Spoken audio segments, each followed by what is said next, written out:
And if you go to Google or Yahoo and you type in Woodmar versus Martinez, that is not only a state famous case for you out-of-state cops, like Miranda is a famous case all across the United States. Miranda, another case, Martinez, another case out of Arizona, has gotten national recognition. Woodmar 4 condominiums. I think they're in Phoenix. It might be Glendale.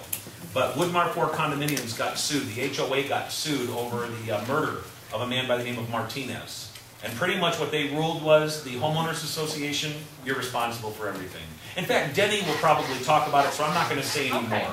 For time's sake, and I don't want to steal his thunder. But U.S. homeowners associations, you guys are on the radar. You really need to be aware of this. Yes, sir? If the properties all do the certificates and everything, let them sign costs. The sign costs me about $35. That's my cost. So rather than me going down and buying it and charging you for the gas, we give you an authorization to go to the sign shop. You purchase it yourself. About $35. That's my guess. It's been a while since I paid for them. It's about $35, depending on what size you get. The big ones, probably around $35, $40, whatever it is. The smaller ones are a little bit less. And we have properties that use the smaller ones too. But it's never been a problem I've seen because most property managers have a pretty good petty cash drawer. Managers, what's your petty cash? 500. That's what I've typically heard. So they can pay for it out of petty cash. You just give them the sheriff's letterhead, as I'll show you how tomorrow, with the text that's under there. It authorizes them to go to the sign shop and pick it up. They just pay for it. Now this is like a license plate on your car. You don't own it. You just pay the registration for it. It's a one-time registration fee, but the sheriff's office or the police department can take that away from you if you don't comply with the rules that are in our annual agreement. So you can't just join the program and then let your lights burn out and the bushes overgrow and then say, oh, I don't have to do anything because I'm good for a whole year. If you don't maintain compliance, they can take that away. I have 2 questions. Can you have more than one sign? You can have as many signs as you want. And where are they posted? You can post them wherever you want because it's private property. Most people post them at each entrance. Some people post one near the front door. And some people even put them in their lobby. But it's wherever you want to put them. And you can order all various sizes and things. Very good question. Somebody else? Yes? I have an outside elevator. Are there certain things that I have to pass the inspection? That I have to do? You know what? I'd have to look at it to tell you. The crime-free program itself doesn't have any mandatory standards regarding elevators. But I might have some recommendations to you. Let me give you an example of what I mean by recommendations. I'm working on a lawsuit right now in Palm Springs, California, where a woman got attacked in an elevator. And he tried to rape her. And he wasn't successful because she fought good. And the residents heard her screaming, and they started banging and beating on the doors.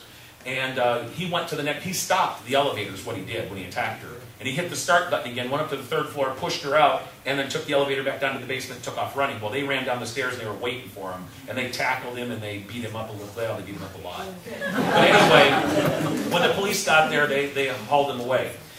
2 things I would say. Elevators should not have a stop button, if possible.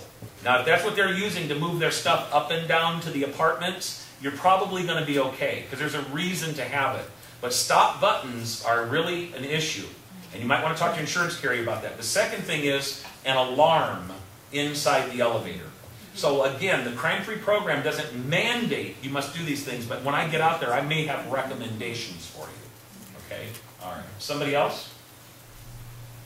All right. Let me just very quickly talk you through SEPTED, and then we're going to go to a break. I normally show some slides, but we've never really truly caught up. There are 4 key components to SEPTED. The first one is surveillance. The second one is access control. The third one is territoriality. And the last one is activity support. It's a mouthful, I know, but let me take you through it. I used to travel the country teaching SEPTED before I created Crime Free.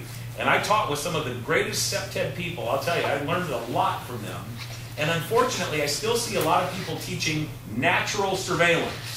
Okay, I felt Chris Farley doing that for just a moment. He used to always do that. Remember Chris Farley? I started looking like Chris Farley.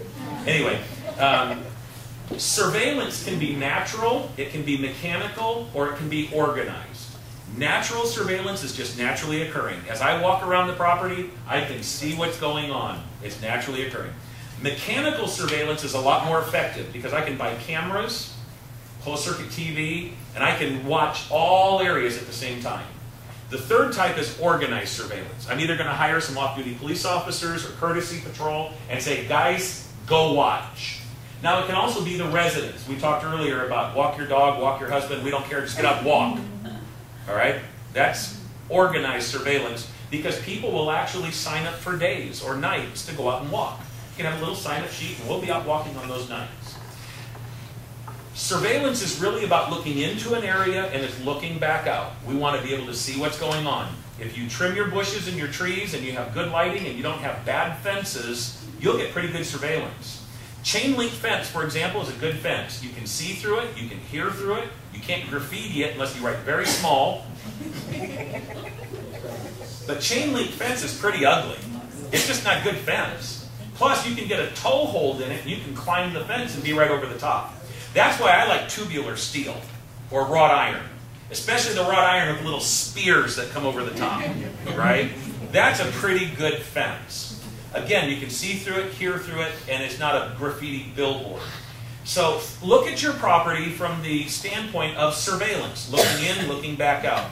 Can people see the parking lot? Can people in the apartment communities keep an eye on their car and see if somebody's being stalked in the parking lot or somebody's being accosted? They can call 911, whatever.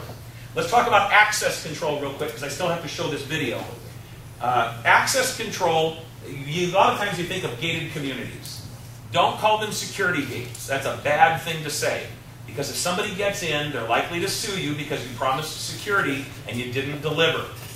They're access reduction gates. Okay? Anybody can piggyback in, as you're going to see in this video.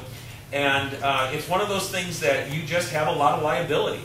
But nonetheless, you may decide that you still want to do it because it's a great amenity and it does attract a lot of people. Other access controls, you can think of natural being cactus, thorny bushes, anything where if they jump over a fence and they're going to get stickers in their rear end, they're not going to want to jump the fence anymore. Or mechanical being things like gates or locks or something that you can purchase, that's also access control. The third one would be organized access control.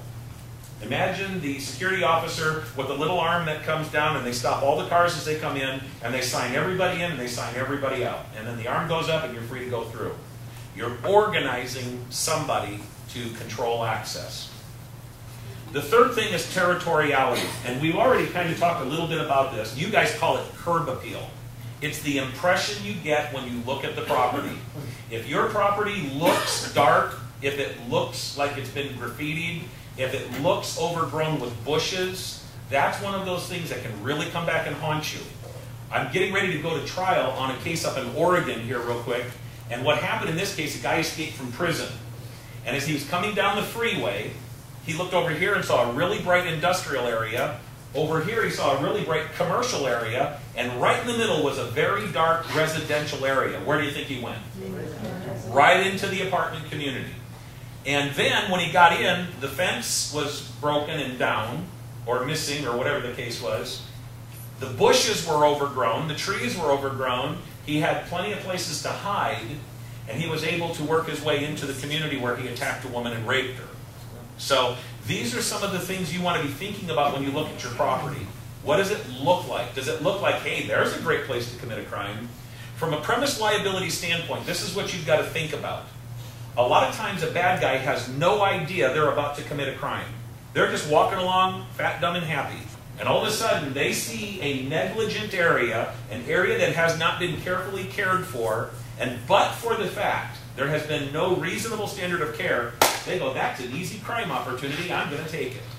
Had the negligent factors not been there, they probably would have just kept on going.